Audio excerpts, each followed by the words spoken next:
everyone, and welcome to episode 534 of the MTG Goldfish podcast. I'm Seth, probably better known as Saffron Olive, and we have the full crew here this week, kicking things off with the owner of MTG Goldfish, Richard. How are you this fine Monday, Richard? Good morning, Seth. Coming off a weekend of grinding some Alchemy in between my shattering One Piece tournament losses. Don't worry. While I scrubbed out of my main event, I 7-0'd some drafts. Perfect.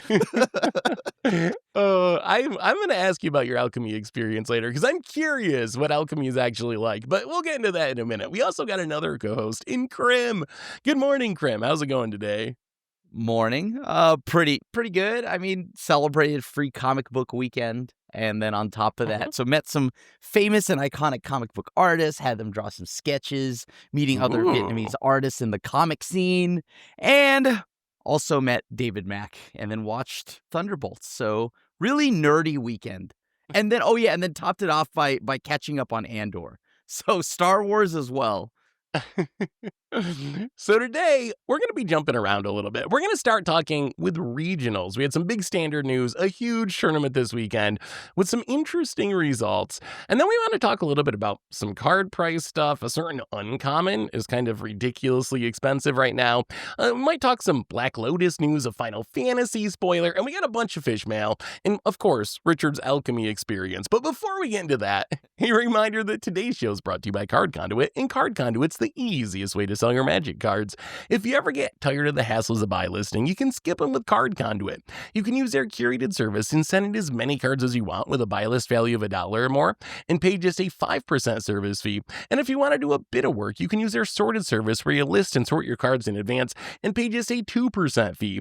And either way, you're going to get a detailed report with the results and a fast payment once your order is processed. And you can even get another 10% off by heading over to cardconduit.com/MTGGoldfish. Card Conduit, it's the easiest way to sell your Magic cards. So thank you to Card Conduit for supporting the show. So let's kick things off with Standard in the regional championships. So we had a huge regionals in Minneapolis this weekend. It was a standard format.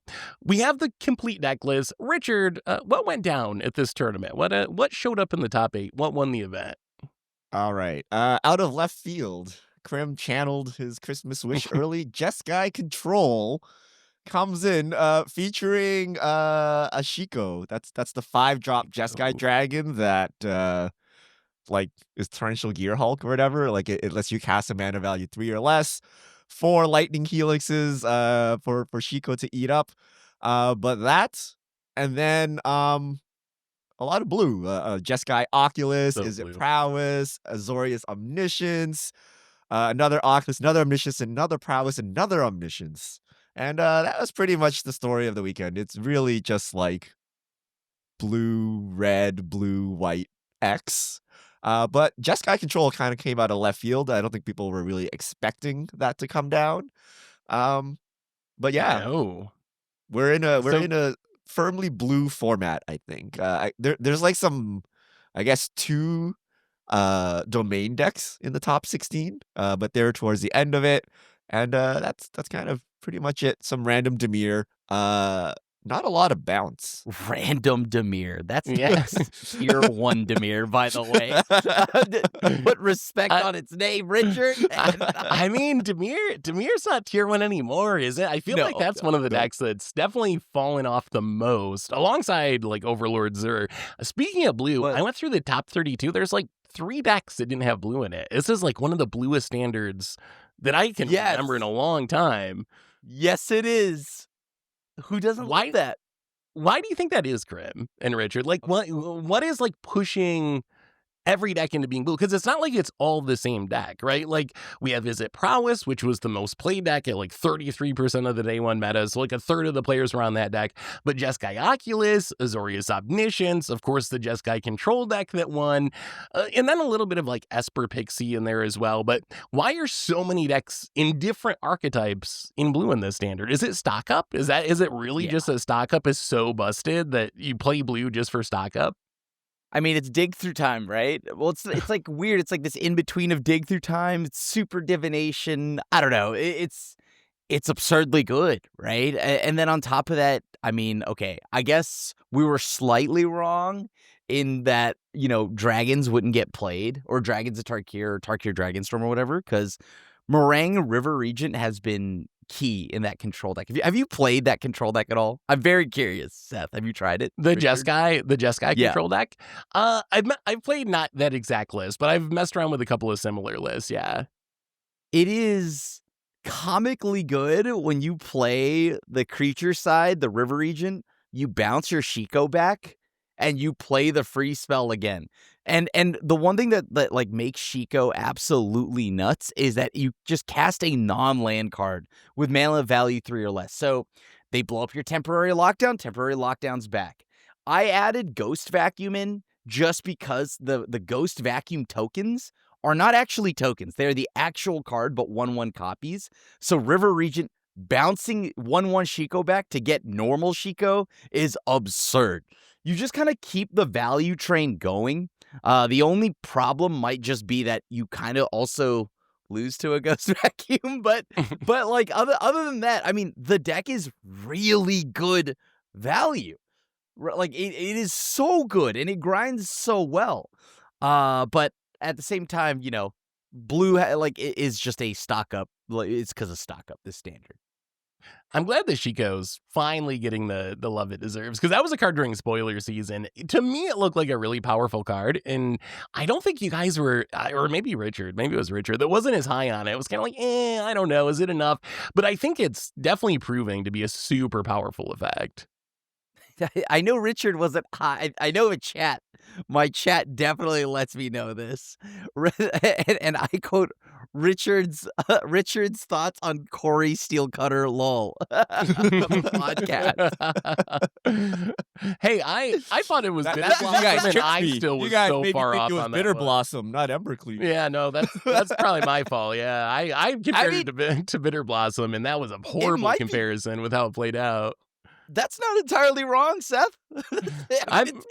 in power level, like, right? Why was Bitter Blossom good, right? Okay, there's numerous other reasons, but it was also because it kept generating bodies, right? And yeah, it allows the Corey Steelcutter deck to go like toe to toe with those 1-for-1 decks, right? Like, it's pretty nuts.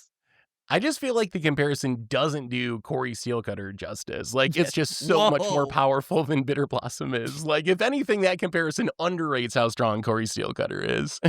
Okay, that's fair. That's fair. Bitter Blossom's better than you think it was, but yes. I think blue being dominant is partially a coincidence, and then partially because of the push nature of card draw. Like, all the blue cards are hyper efficient in card draw nowadays. So stock up is a divination, but it's actually like a tutor, right? It's a look at top 5 choose. And then Meringue River Regent, not only is it a tempo play, you cast it as a dragon, but it's like a 4 mana, draw 3, discard 1. There was a time where you just literally play a card that did that and nothing else, let alone be a 6 mana, 6/7. And then there's the other one. There's the pure Storm one. Chaser's Talent. No. Winter Night Stories. I'm just talking about card draw. Like, Winter Night Stories is played sometimes, right? Glacial Dragon Hunt is like an Izzet spell that like loots and like shoots things. So across the different archetypes, like, there's lots of different like blue card draw being played. And then stock up is like, why not just play it because you're already here? But then we also have the 1 mana cantrips, right? Like sleight of hand, opt, that stuff. So it just makes it a natural pairing for Corey Steelcutter. So I think it's kind of like a coincidence. And then we just have a random like Omniscience combo deck, that happens to be in standard at the moment. So that's a blue base thing. So yeah, I think blue's just like been kind of pushed. It's also like extremely strong and limited, where all this card draw stuff is like you wouldn't see this normally. So that's kind of interesting. Blue just wouldn't be good. It's not good because of spell fears, right? Like, typically when blue is good, it's because you play the counter spell or whatever, but like it's like 3 steps ahead, dispelling exhale. It's like kind of sprinkled in there, but it's kind of like the other cards that are kind of pushing blue to the top. So that's Storm Chaser's Talent. That card is legit. Well, yeah, that was from before, yeah. Right. But I think like there's a breakout with card advantage. Yes. And there is a breakout card. What's your breakout Draycatcher. card? People have Okay. been playing Draycatcher from Foundations, and they've been trying it in Prowess and whatnot. For those that don't know, it's a 2-mana Vigilance Prowess. And whenever this creature deals combat damage to a player, put that many incubation counters on it. Remove 3 incubation counters from this creature. Create a 2/2 blue Drake creature token with flying. This card has been in a lot of shells, whether it's somewhere in the 75 of these Prowess decks. And then I believe one of the lists that top 8 or so has 2 in the main. And then Oculus is looking juicy with Prof's Eidetic Memory. And funny enough, Oculus kind of also gets dumpstered by the blue bounce spell from like, what is it, Bloomburrow? The one that gives you a fish if you want to bounce anything. I can't remember the name of it. Oh, into the Flood Maw. It's Into an the Flood Maw. unsummon, but if you gift a fish, you can unsummon any permanent. Yeah, which has proven to be really good right now. So blue is clearly by far the best color in this standard. Well, and then, I mean, red is just propped up by, Monsters Rage and Corey Cutter. I mean, it's kind of funny because like a year ago, we're like, wow, black is so dominant and like rotation is not happening. Like, who's ever going to upend Shieldred? And then here we are. I was like, turns out if you just power creep everything else, like remove life gain from the equation, like Shieldred is gone, right? And we're in a standard where like 3 mana value and above are like unplayable. Like we got to look at like the mana curve. Like I'm curious if we get the average mana value of this standard versus like standards past. Like, is it not like super low? Like it feels so low, but who knows? Maybe Zur is keeping it up with the overlords, but But the amount of mana you spend they're to not cast even around spells, that not much the anymore. numbers on them. I don't want Leyline Binding to bump up our numbers, right? Yeah. the amount of the amount of mana you spend. I feel it's super low the standard. I feel like that's true. It reminds me of like a Eternal format deck, like Modern or Legacy, just like how efficient and how cantrippy the decks are, where not only are your cards very cheap, all the decks are so good at finding their pieces. Like everyone is like executing their game plan really efficiently because everyone's playing all these stock ups and playing all these ops and all these sleight of hands to find all their pieces. And it leads to like a very blue heavy, but very powerful format.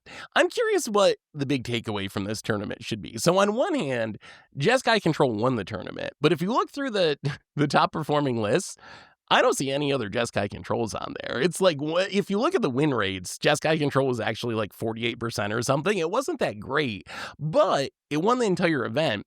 On the other hand, Is It Prowess was everywhere at this tournament, 33% of day one, and it ended up being like 47% of the top 32 or something like that, like a really huge rate, but it didn't win the event. What do you think going forward? Like, we have another regionals in 2 weeks, I believe, that's standard. Do you think Jeskai Control, is this the answer to this Prowess meta? Like, is Prowess still going to be a third of the format? Like, well, what do you expect going forward based off these results? I mean, as long as there's a free win deck where just like any moment you can punish an opponent for stumbling or anything like that, I think Prowess is going to be that deck, right? It's just going to get a free win here and there, and you want that in like a regionals. So I feel like most standard decks are free win decks, except for Jeskai Control. I feel like all the decks have some sort of like, oops, I have an omniscience. Oops, I like, yeah. Jeskai Control, you're working. You're working, right? That's hard mode, but yeah. It is the Jund, right? You are doing that.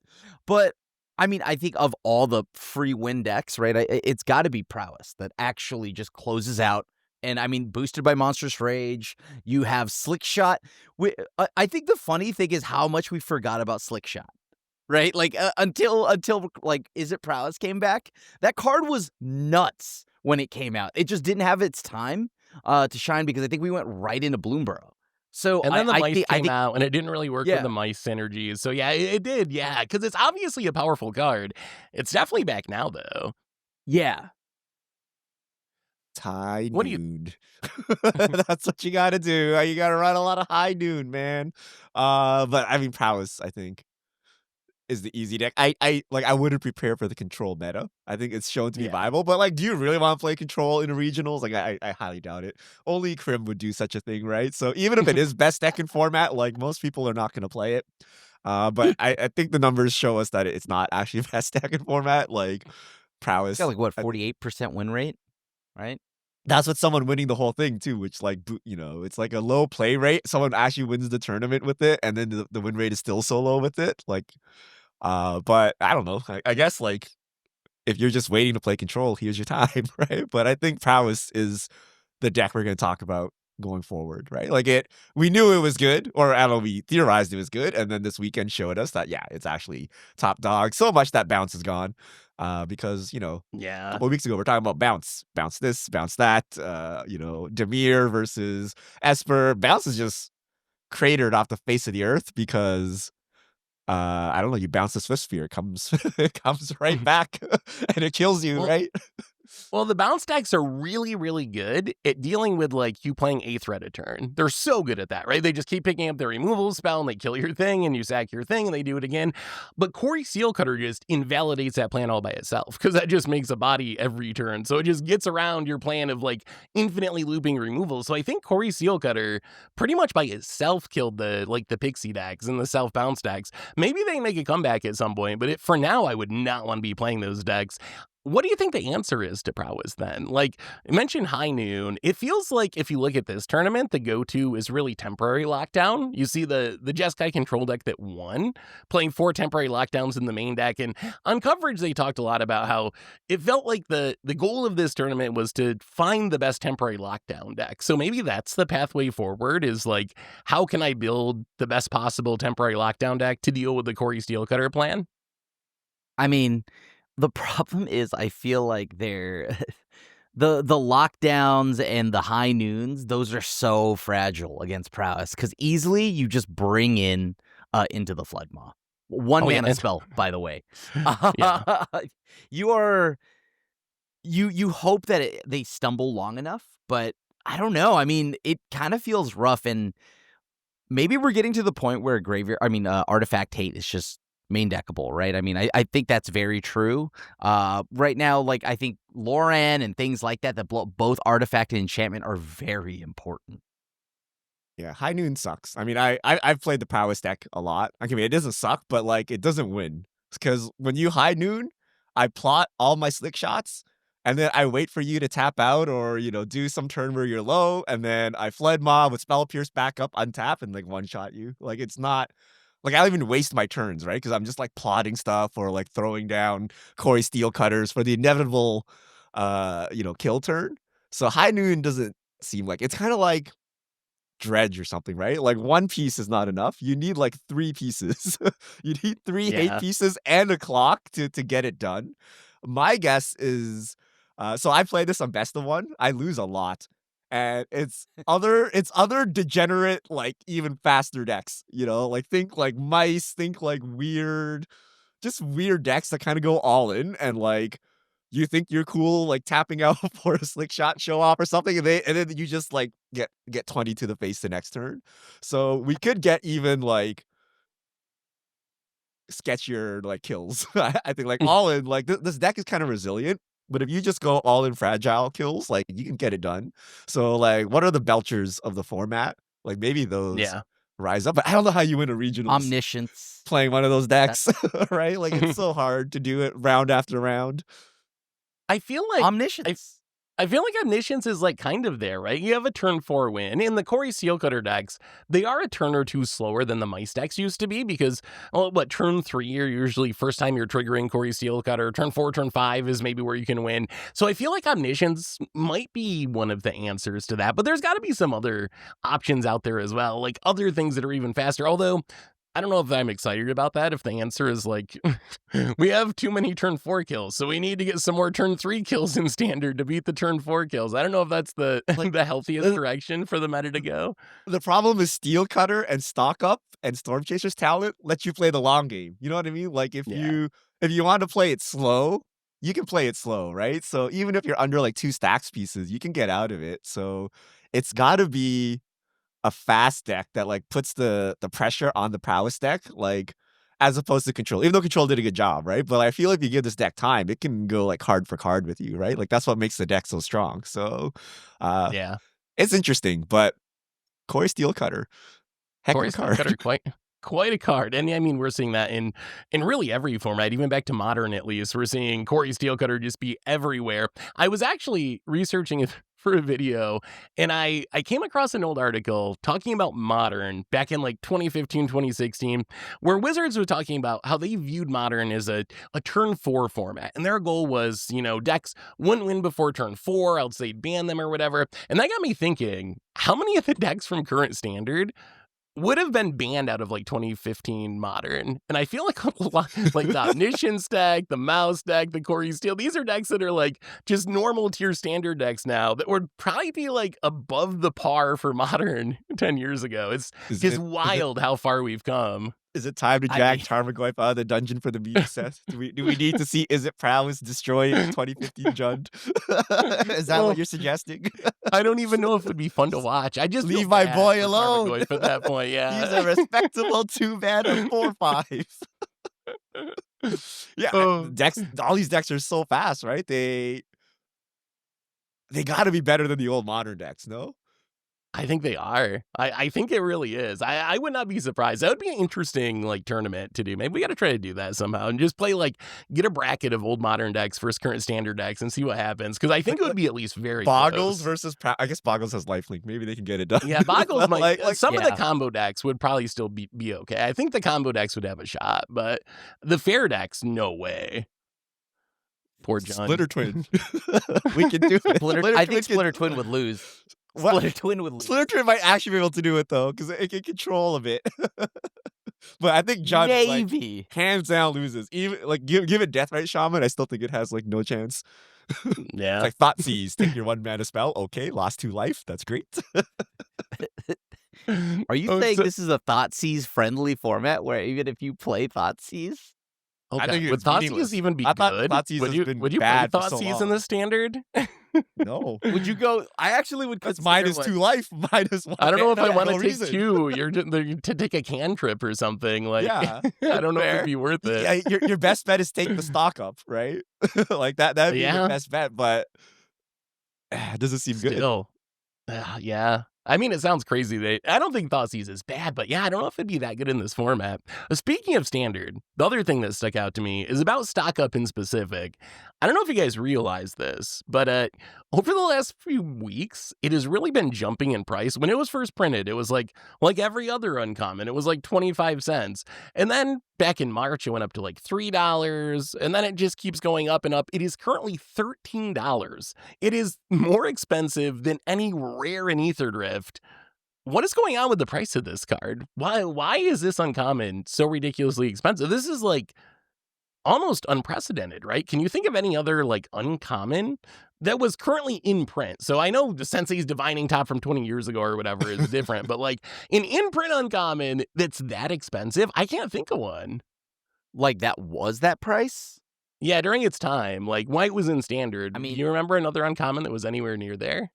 Rage, wasn't Monstrous Rage expensive? Super expensive? And then it was by Ghosts. $5. Sheltered by Ghosts is still $4 or $5. But yeah, those were very expensive for uncommons. But no, I mean when they came out, right? They were was it Sheltered by Ghosts pushing $8 to $9 or something like that? Not where they're at now.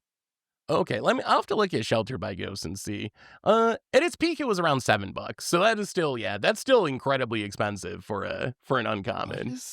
Is it because Wizards removed a card from packs? Wait, so why are we seeing all these 3 uncommons so a pack? expensive? Wait, a box is now 30 packs, right? They cut out some packs. So you get 90 commons a box. So my initial reaction is, why don't you just go buy a box of Ether Drift and just sell your 5 stock ups and make all your money back? Apparently, there are 100 uncommons. I didn't realize there were so many uncommons. So you're only going to get 1 on average. 90. You're getting roughly 1 on average, right? So that's why I got.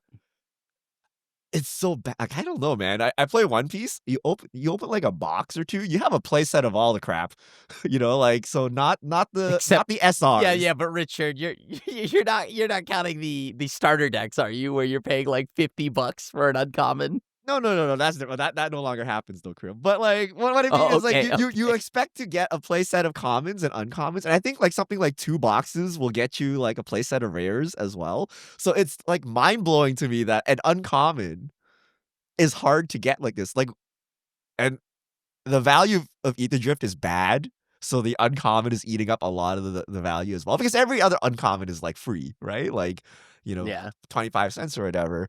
So this is weird. Maybe we, maybe we need to Y- petition them to add more uncommons, or maybe they have too many uncommons. I don't know. Remember like Fatal Push, Lingering Souls? Like those cards never got that high, right? We're like $1. Time to dig through your bulk, find those Lingering Souls, right? Like Well, $13 Yeah. for a push stock was up. I push was understand it's Yeah, like go close. for also it, for Link. at Push All was Star, but that's ridiculous. push was like hitting $9, I think, if I remember, like maybe $9-10 or something at a point. I I remember, think yeah, this is Path just Exile used to be up there at one point back when it was first printed. So yeah. there have been See like this relatively expensive ones at Wait, some push at points in the $9 past. would be the same then. If you count inflation, probably $9 back then is $15 today. So yeah. that's interesting. I remember Fatal Push specifically because there are all these like conspiracy theories about the super rare uncommon or Yes. whatever, and The people are mythic like uncommon. cracking cases and like, look, I got 2 less Fatal Pushes than Oh. anything else, and like how Wizards has print sheets, so not everything is perfectly equal. So sometimes a common is more common than another common or something like that.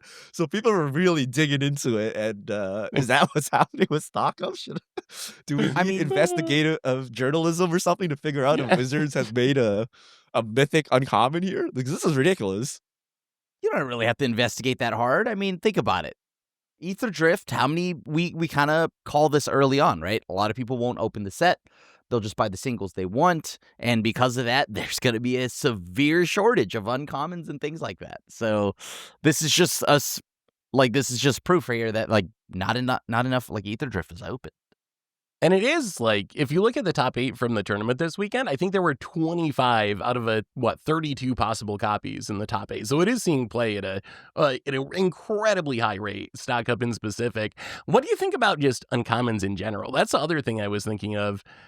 Haven't uncommons just gotten better in the last couple years? If you think about right now in standard, alongside stock up, This Town Ain't Big Enough, Monstrous Rage, Up the Beanstalk, I feel like many of the best cards, like the foundational cards of decks in standard, are really uncommons at this point, which to me that feels kind of different too. Like I don't remember another standard where so many of the best decks are really built around these really strong uncommons. Have uncommons just like gotten juiced in the last couple of, I guess all cards have gotten juiced in the last couple of years. Maybe it's just everything has gotten better, but it seems like we're in an era of a ton of really strong uncommons. I gotta tell you that I said this before online, and the budget Magic players came in and let me like ripped into me. They're like, "Well, what would you rather it be, $1,000,000 standard?" No, I'm just saying like it's just shocking that like it's a bunch of uncommons, right? And they're Yeah. insanely powerful. Like that's where there is a point to the rage that I received. I mean, it's true. Like it's good that the uncommons are powerful, right? Because it's better that than like all the sought after like commander mythics and Yeah, things like better than that, right? $80 shield rids, right? If you had to Yeah. choose, you'd rather have $10 stock ups and $80 shield rids to build your deck around. Yeah, fully agree. It's just like I think that legit the uncommons this standard are almost unhealthy levels of good, you know what I mean? To where they're like, "Ooh, we might need to balance that." It's not a thing. I'm not hating on budget Magic. I think that's great. I'm just saying I think that they're kind of overtuned or not tested enough. No. You guys are smoking. Like, okay, so all of the uncommons are like card draw and removal, essentially, right? Like your actual bombs for the most part are rare mythics. Like think Corey Steel Cutter or whatever, Shiko, whatever. They're still rares, right? You don't want your card draw and removal being rares. Like, do you really want that? So putting them at No. uncommon is fine. I don't think there's a big problem with it. I think the problem is something to do with collector boosters or something. Like I don't know. Like maybe everyone's opening collector boosters, and now there's not enough commons and uncommons going around. But I mean, limited is super juiced, right? Like you take an uncommon and it's your mythic rare bomb from like 3-4 years ago, right? But the problem is the bombs are even bombier, right? So having strong removal at uncommon or strong like card draw uncommon, I think is fine. And yeah, what are you doing, Krim? We want our cheap decks. I don't know. Like, can you imagine if like what's the fish card? Into the Flood Maw was like a mythic? What the heck it would do? Oh god. Like if this Oh, was an that's I would uncommon, not want that. it's like you would draw 3 while doing this or something. Like just imagine this power level, and then you had to bump up the rarity to rare or mythic. That would be absolutely insane, right? So I think Oh yeah. it's about right. And I don't want our bombs to get any bombier. I think that's one of the biggest complaints about how swingy these bombs are. So yeah, I think it's fine. I think the problem with stock up is like you go buy your playset of stock ups and the Wizards like, here, we put it in this like random pre-con because it's an uncommon, and then you just wasted $60. So now you're in this like limbo of like, what do I do if I don't have stock ups, right? Like, do I really want to buy it because it's for sure just getting printed somewhere, right? So I mean, anybody Yeah. that cares about the tournament scene, they will unfortunately just buy it because they need it, right? Yeah, there's not really a replacement. It's not like there's an easy substitute. So I think you just gotta take the plunge. And I guess like $13 is a ton for an uncommon, but in the scheme of Magic card prices, I guess it's not as bad as it could be. But hopefully it comes down at some point. Maybe a reprint would be a good thing, right? To get the price down a little bit. It sounds weird that we need a reprint of a 3-month-old standard legal uncommon, but maybe that's where we're at. We need the stock up reprint already. Yeah. I mean, I personally think I'd love to see it be like under $5. So Yeah, I think that's like 25 cents, bro. What do you mean under 5 25 That's cents. uncommon. I don't know. My brain is like pretty okay with the best uncommons being like $4 or $5. When I think of like, yeah, Dismember or Fatal Push, when I think of like the most played uncommon from like all my time playing Magic, having those cards be like $5, that's like, wow, that is the best uncommon in a format or something. And I'm kind of like, I've come to grips with that. But seeing it over $10, that's where it's like, wow, maybe it's inflation. Maybe it's just that. Maybe I haven't come to grips with the inflation that's going on and and how expensive things are. inflation hitting the singles market, crazy. Uh, so anyway, that's standard, but I'm curious about another format. So a couple weeks ago, Wizards did their spoilers for their new Alchemy set, and one of those cards is called Call the Crash. It makes 2 Siege Rhinos for 6 mana, and that card kind of makes me want to play Alchemy. I haven't played Alchemy since like Alchemy released, and I played it for a few months right after it released, but I haven't gotten around to trying it. But then I heard, Richard, you actually have played some Alchemy recently. And I gotta know what this format's like. What is Alchemy like? What am I missing out on, if anything, by not playing this format?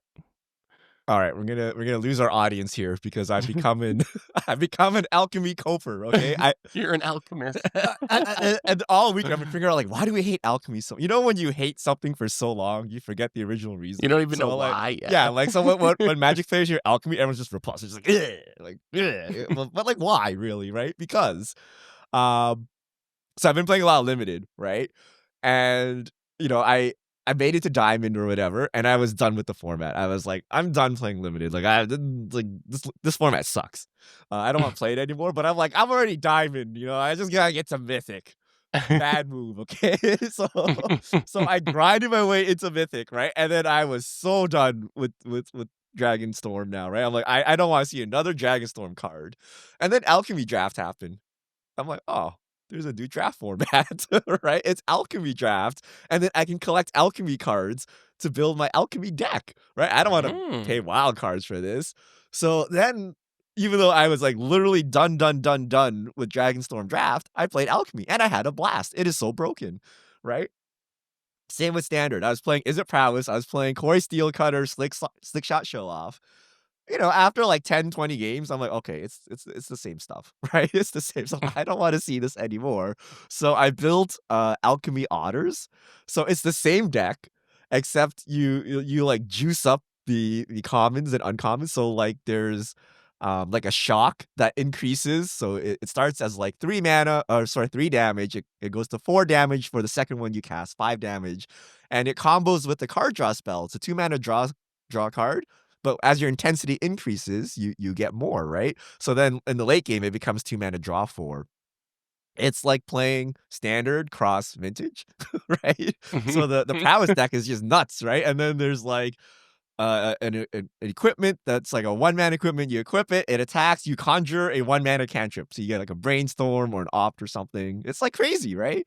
So I Wow. was playing that. I was having a blast, right? And the format is like so broken, like all the formats. So the draft format is also broken. But then I thought like, is it any Are different than you standard? selling the game? Is it any The different than mode or standard?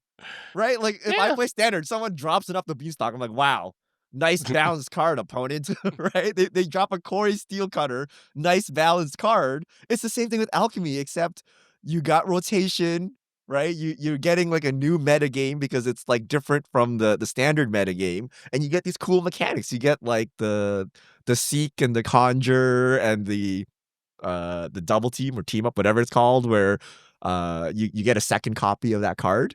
Like the resources are a lot higher, so you get to play more cards. It like kind of feels like standard, but with like a vintage twist. Like you're not running out of cards. So I actually really enjoyed it. I think everyone who is perpetually online playing Magic should play Alchemy. Like after you play standard and you're sick of it, right? You play Alchemy and just don't take it seriously. It is so fun. And then by the time you're sick Hmm. of that, like the new standard will be out. You go back to like real standard, right?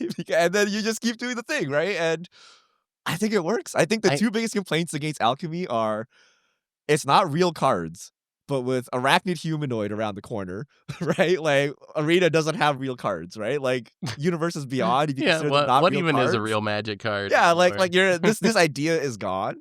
And the idea that it's poorly balanced, well, I got news for you. Standard isn't much better, right? So like I feel if you just get rid of all this prejudice and you play it, it's actually like pretty smart and clever. And like more people should be playing Alchemy. Alchemy queue times are bad though, by the way. If you try to like go ranked Alchemy, what? I mean, Really? it You got to takes like sit there 30 for? seconds to like a minute to Oh. get a game, whereas Oh. like Okay. standard Well, would like pretty much be instant, right? instant. Yeah. Draft is I pretty feel much like instant though. I feel like what you're describing is exactly what Wizards' plan for Alchemy was. Like, if you look at what the plan was, they knew they were going to 3-year standard and slowing down rotation. They have the Alchemy sets release like 6 weeks after the set release, like in between the set and the next Yes. set. I think they were doing exactly what you thought, where like, okay, you play standard, you play a ton of Magic. After a month, you're sick of it, and here's these Alchemy cards you can do something fresh with until the new set comes out. Unfortunately, it just like maybe I don't know if it was Wizards like marketing or where it went wrong. Like something went wrong with them trying to launch this format because it's essentially like very close to I don't want to say a dead format, but if you look at play numbers, it's very down there in the numbers in the rankings on Arena, like the amount of play that it gets. So it just really didn't catch on, but it feels like it really would have if it had caught on. Maybe solved one of the big issues that we have with stuff getting stale in 3-year standard and stuff not changing fast enough. I'm curious, Richard, does it feel like standard but it rotated, or does it feel is it just the wild west of Alchemy cards really? Like how much of it does it feel like quote unquote real standard and how much of it is just out there wild Alchemy stuff? Like are most decks built around Alchemy cards, or are they like standard decks that throw in an Alchemy card or two? So currently where I'm playing, it's like standard decks juiced with Alchemy cards. I Okay. haven't seen like a pure, and then like there's new archetypes, but like most of them are standard cards. Like I don't think I've seen like a deck that's like 95% Alchemy cards. Like that's not the way it's made, right? So I think the closest would probably be like the heist deck or something, which I've never actually seen, but it's all heist Heist is cards. fun. It's all Heist heist is cards. Heist fun. I actually played is that. fun. I played that in like historic or something. Yeah, timeless. Yeah, but like you're still playing a Corey Steel Cutter deck, except you have all these like juiced cards, right? Or there's like this random rare or whatever that just like makes everything better. So it's similar, but then also rotation happened, right? So certain cards are not available. The mana base is different, but like you'll recognize it. You might even think you're playing standard for a turn or two, right? When you see the cards being played. So it's not this foreign land, but um think of it like a new set release, right? When a new set releases, you'll still see a lot of the old decks with like 1 or 2 cards added to them. You might see a new deck pop up here or there, but it's like a familiar landscape with some new stuff, right? So that's how I would view Hmm. it. Um, Okay. and that makes it getting into it very easy, right? Like you get your standard deck, you add like 8 to 12 rare wild cards, and like you got a deck. Like you don't have to like craft like 60 new rare wild cards or something like that, right? So it's and then like a lot we were just talking about a lot of the good cards are commons and uncommons. So you might have to craft like 20 commons or something, but like those should be free if you play with any frequency. So I'm glad I'm you an mentioned the alchemy wild corper. cards because I Yeah, feel like that's my it does biggest thing too, sound right? I'm like, oh, I it want to does sound try kind this, of but do I want to appealing. use these wild cards? That's the biggest criticism that I've seen recently from people talking about Alchemy is like I saw a Reddit post where people were asking, why don't you try Alchemy?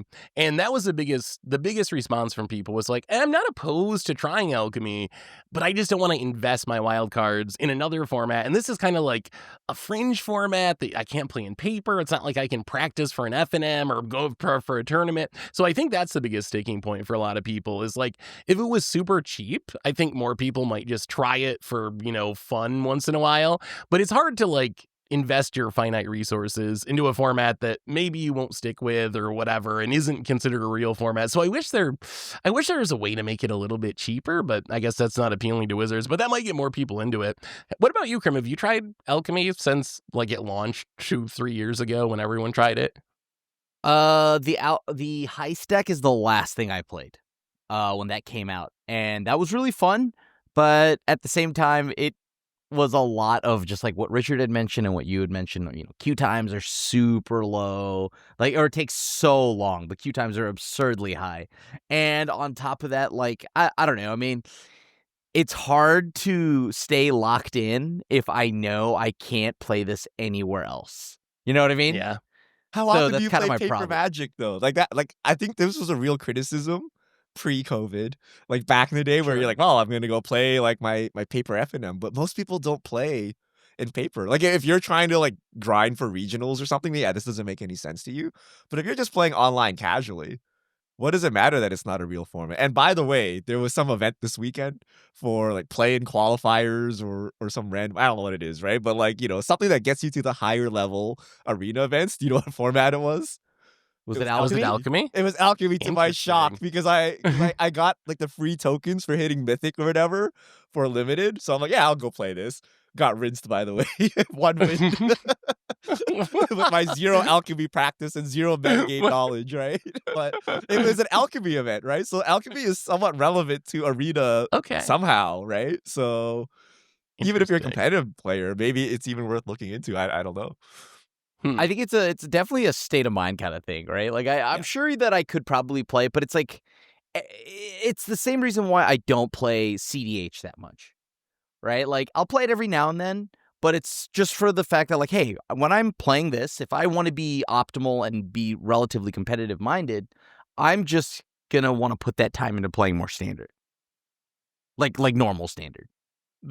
The real question is, Richard, did anyone play the 2 Siege Rhino card? That really determines whether or not I'm going to try Alchemy. Can I play the 2 Siege Rhino card and actually not live long enough to cast it, or no? I don't think I've seen a turn 4 ever in Alchemy, actually. Like, it's kind of the same thing, but you just Oh. die to other degenerate stuff. Like, everyone just, like, dies, like, instantly. And you're like, oh, I didn't even know this card existed. Because, like I said, like, the Prowess deck is a real Alchemy deck, right? So you suspend and then you just die, right? Yeah, If you that want to sounds play about right.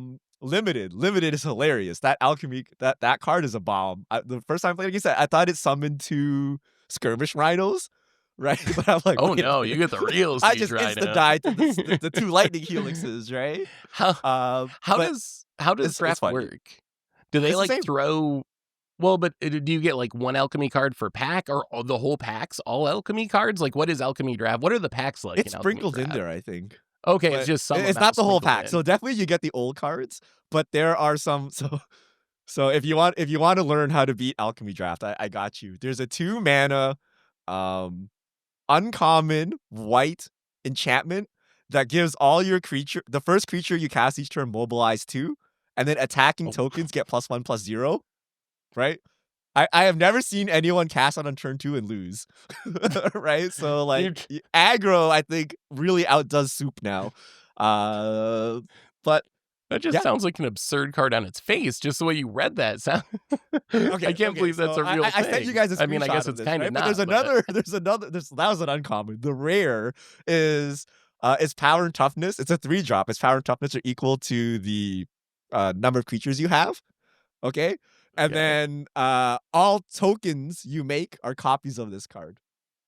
So all you do is just play the 2-drop, play any 3-drop, right? And then attack and play the rare 3-drop, and that's like 50 damage or something to the opponent's face, regardless of what they did. And you're like, okay, thanks. That was a good game.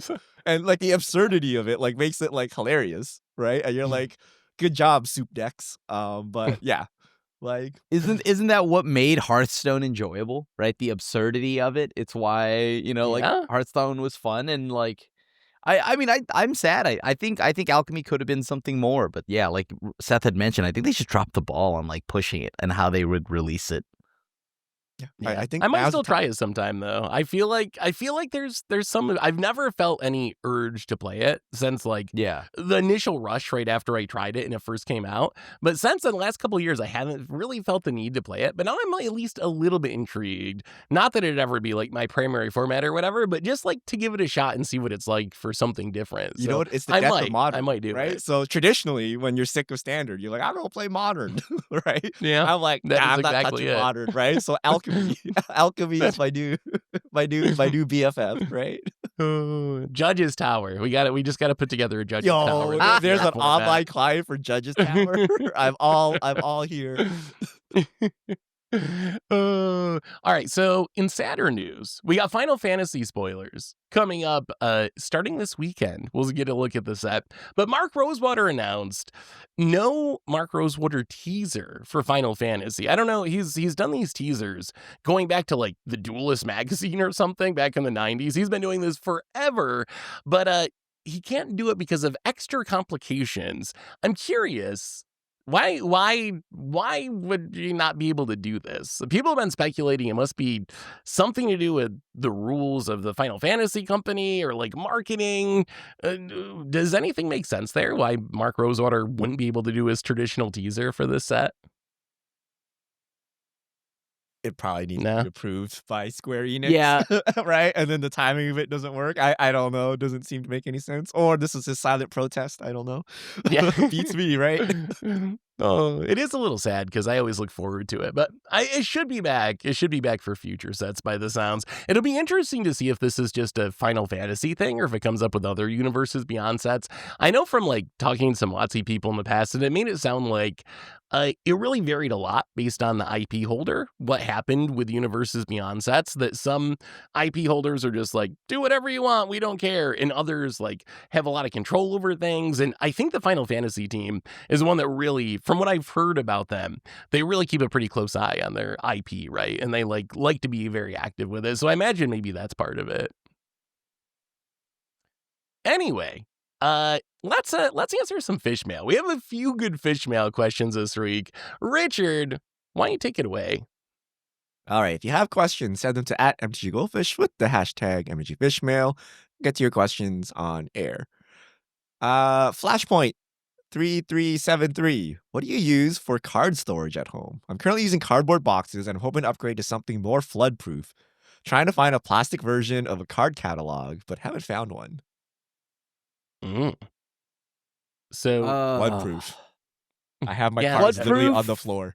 yeah, I was gonna say I'm the worst person to ask. I just have cards scattered everywhere around my house. A pile here, a pile there. Yeah, are there flood-proof card boxes? If there are, I definitely don't use them. I just use the classic long 5 rows, right? Like the white 5 rows. Stack those up. I do have a couple of those. Yeah. Yeah, I have that, and then I also recently started getting into actually trying to file my cards and like organize them. So I have these little like they're like 4 rows, or they're 4 rows that stack on top each other, but they're made of paper. And then I just write like like what's in here, like multicolored or black cards, white cards, and then so it makes it easier to move actually as well. So that's what I use, and I think that's all off Amazon. Actually, I do have one hack for this that I do use. The medium flat rate boxes they give you for free at the post office are actually the perfect size to store Magic cards. So I've used those for some of my bulk cards where I just have a closet that's just full of flat rate boxes of Magic cards because they line them. They're the perfect shape to like fit. You can fit 4 rows of cards in them, and they're like card size, so it's like Medium absolutely flat rate? perfect. Medium flat rate boxes. I'm telling you, it's perfect. And then if you ever want to ship them, you can just go to the post office and put them in the mail. All right, I got you guys. So okay, I use the 5. You know, what are they called? Like the bulk bin boxes, right? The 5 rows that Krim was talking about. Yeah. We have like the Ultimate Guard boxes too, right? Those are not waterproof as well, but like the archives or whatever that hold multiple boulders. Oh, you can the also put- hives. the hives, yeah, that we can put them in. But here's my actual pro tip: you Marie Kondo the crap out of this and just throw out all your bulk. Okay, like there's no reason to own like 50,000 commons. Like really, But are what you if going one to goes use stock up, Richard? What if one day it's worth $13 a piece and I threw them all away? You never know. like I don't even bother searching through my bulk to find card. Like it takes so much time and effort. I'm like, why are they even here? Like, just go bring them to your LGS, donate them, find someone who wants them, right? And then just get rid of like you don't need that many cards. And chances are you're not gonna play like. So if you're someone who likes to dig into your bulk and build decks, keep them. But if you're the kind of player that like builds, using an online deck editor and then orders your cards from Card Kingdom, zero reason to keep all your bulk. Like 99.9% of it is not being used. And when you do need it, then you cough up that 25 cents, and that's the price for keeping a clean and tidy home, right? So like I like that approach. And I've been just trying to get rid of like all my bulk. Like I used to hoard every piece of bulk, and I'm like, there's no room anymore. There's no room anywhere for all this bulk. That's actually pretty smart because most of the time when I have a card that I need and I know that I have in my bulk, I still just pay the 25 cents and buy it because it's Yep. it's I don't just wanna not worth dig. it to try to find it. I'm going to spend $20 of my time and effort trying to find the 25-cent card. So I might as well just order another one anyway. So you might be right that bulk's just not worth keeping around, but it feels so bad to get rid of. I just can't shake the feeling that think of all the people in the 90s, Richard. I've heard all the horror stories where you talk to people and are like, oh, I had all this original Alpha stuff and I threw it away. And I don't want to be that guy that, finds out, 30 years from now, all my bulk is worth hundreds of thousands of dollars and I just lit it that on 2 fire. mana deal 2 damage and instant speed. You never know. You never know. You never know. when it's gonna break the meta. That one random vehicle from Ether Drift. Look, I am not allowed to throw away my bulk because my girlfriend wants to keep all of it. She's like, no, we could sort it and then it's fun to look at. No, then So- you have to waste weekends sorting it too. Oh no. If you So we enjoy actually sorting it, it's sort- different. All the bulk, but that's because my girlfriend has fun sorting. Like she Yeah. loves sitting down, and it's like therapeutic. You just sit there, you just sort a bunch of rando cards, and it's crazy because sometimes I'm just like, darn, I don't have random common 53 from unknown set 4, and then my girlfriend just goes, it's right here, and I'm like, what? Why do we still have that? I've known people that like sorting. Like some people, it is just really relaxing. It's like a hobby for them. So if you do if that's your hobby, then definitely keep your bulk. But it's not for Start me. a business. Come to my house, sort my bulk. Yeah, I'll pay seriously, you. I would pay you. I'll pay Yes, you I will 20 an pay hour. you. Come sort my bulk, please. All right. Next question. Oh wait, have I been reading these questions wrong? No, I think this is right. Toff Boy, hear me out. The price of Soul Ring is basically free. Alpha Beta Soul Ring is still selling for 800 to 1500. Shouldn't this be an indicator that the reserve list should be okay to reprint? Yes and no, I would say. Like, I think it is true. I think we've talked about this in the distant past at one point. But it is definitely true that stuff like alpha beta cards are so collectible that you can print them as many times as you want. It's not going to hurt anything. I think it's a little different if it comes to like Gaia's Cradle or more recent cards that are like expensive because they're playable and not because they're collectible. I still would be in favor of reprinting all of them. It's funny that Soul Ring is actually the example too, because originally Soul Ring was on the reserve list. That was the other interesting part of this. And then they actually changed the reserve list to take it and like Demonic Tutor and other commons and uncommons from Alpha and Beta off the reserve list. Otherwise, Sol Ring, we would be living in a very different world because we think of the reserve list as this unchanging thing. But can you imagine if they hadn't changed the reserve list to take Sol Ring off of it, what Commander would look like today? It would be a completely different format. Like it might not even exist. Like it's kind of wild how that turned out. Yeah. I think Wizards not going to touch it. It's like a big can of worms for little very gain. So like they're just going to power creep the reserve list eventually. So why deal with the complaining and potential legal issues, the loss of investor confidence or whatever? I don't know, whatever, right? There's just so many things that can go wrong that I don't know that it's worth anything for them. Like, are we really like, if we reprinted Gaia's Cradle, does that save Magic the Gathering in any way? I don't think so. No, just ban Gaia's not Cradle really. and then call it a day, right? Like I feel that's the easier way to do it. So I feel like this has become less of a conversation in the last few years as like Commander has become such a big format, and in Commander people just don't care about proxying. So back when like everyone was playing Legacy and stuff, it was like, oh my god, these dual lands like are really keeping people out of the format. But now that Commander is the most popular format, if someone wants a whatever an Underground Sea, they just print an Underground Sea and play with it as a proxy. So I feel like the conversation is like not been as omnipresent in the last few years as it was like a few years before that. Also, are we getting to the point where lands just aren't that much worse than a dual land? Like the power creep thing is a very real approach to it, right? Yes, we won't reprint duels, but you know what? We'll just make better ones. And I think slowly but surely that's got to happen. Honestly, with Triomes and Surveil lands and Chalk lands, I don't know how much I lose in a Commander deck not playing original dual lands at this point. I think as far as just pure win rate, I don't think it really matters that much, does it? No, well, win rate doesn't matter, and then on top of that, doubly so when you know, like it comes to duels. The only people that are going to care about that are legacy players and like maybe like vintage players. So typing matters, right? When you're trying to hit that Mystic Sanctuary, right? Like the typing, getting another island type, because I've gone as far as playing just the dual lands that ETB tapped to get enough types in my 5-color decks.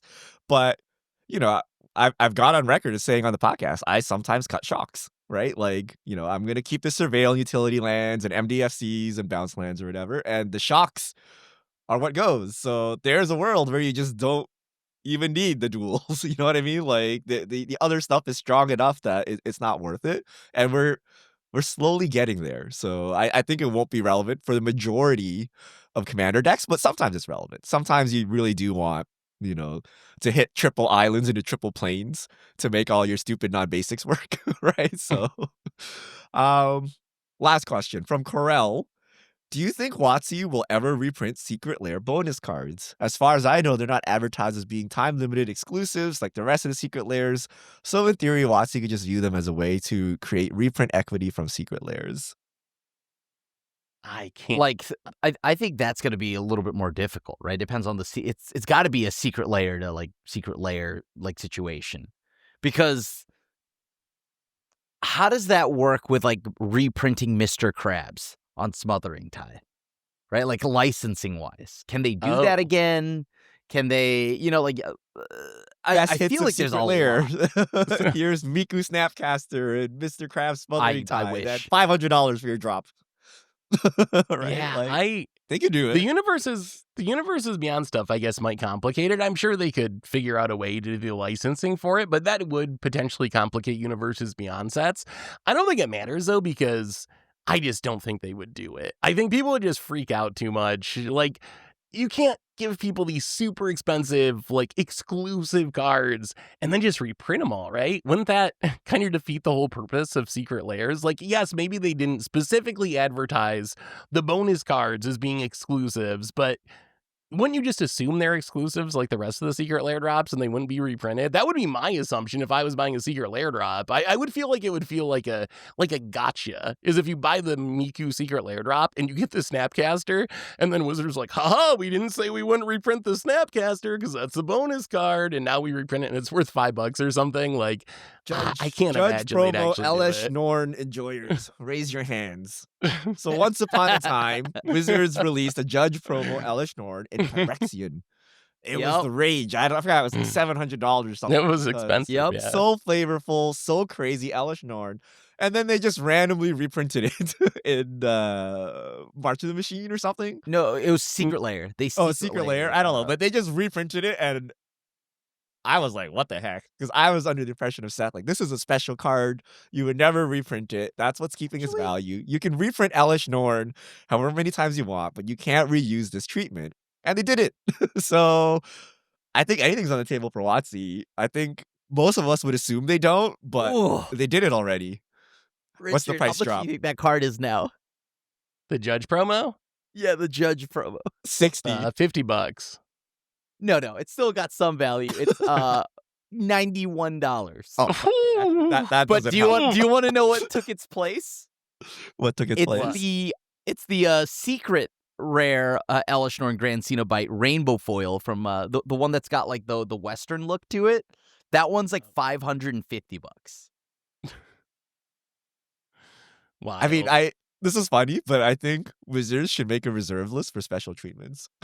Like, you know what? When they make this like weird border, they should just declare, I'm never going to make this card this border again, and it would make it highly collectible. And for people that care about, Elish Norn the card, they can always buy the base version. And that would give collectors confidence that they're just not going to reprint it. Right? Like, because what if you, like, I don't know, that Elish Norn thing rubbed me the wrong way. Like, really, I never owned a Judge promo Elish Norn, right? But, like, imagine you spent all your money buying this for it just to be reprinted out of nowhere. And it just feels, and, like, they didn't need to. It's not like it's an exclusive game piece or something that had to be done, right? Like, they just did it. So it just felt wrong. So I hope they don't reprint the Miku, even though I really want the Miku and I want it to be affordable, but at the same time, for the people that actually drop the money for it, I think it's unfair. So I don't think they should reprint these Secret Lairs like that. I mean, on the brighter side, that old Champs promo Mutavault, $800. That's a full art Mutavault, and that used to be a GP promo. So wait, why is it so expensive? It's just rare. Like, we don't even play Mutavaults anymore. Yeah, exactly. It's still $800 some. It's super rare though. So you had to like win a tournament to get it, right? Or something. It was very, very hard to get. Almost like the Secret Lair cards we get now, where you get at tournaments and they end up being thousands of dollars for the Ragavan or the Jace or whatever. But almost like that, but from 20 years ago. I'd be so pissed. I know that's why I think they can't. But then, as you said, they did it with Elish Norn. So maybe you never know with Wizards. You never know. I guess it would make me nervous to run out and spend like $10,000 on a Miku Snapcaster just in the off chance that they do reprint it. Anyway, I think that's all of our fish mail. Richard, how do people send in fish mail for the future? All right, hit us up at MTGGoldfish with the hashtag MTGFishmail, and we'll get to your questions on air. And I believe that brings us to the end of episode 534 of the MTG Goldfish podcast. So, Richard Krim, thanks for hanging out. Thanks to everyone for listening. Thanks to Card Conduit for supporting the show. And we'll be back next week to talk about some Final Fantasy spoilers and whatever else goes on in the world of Magic. So until then, have an amazing week, everyone. And this is the crew signing out.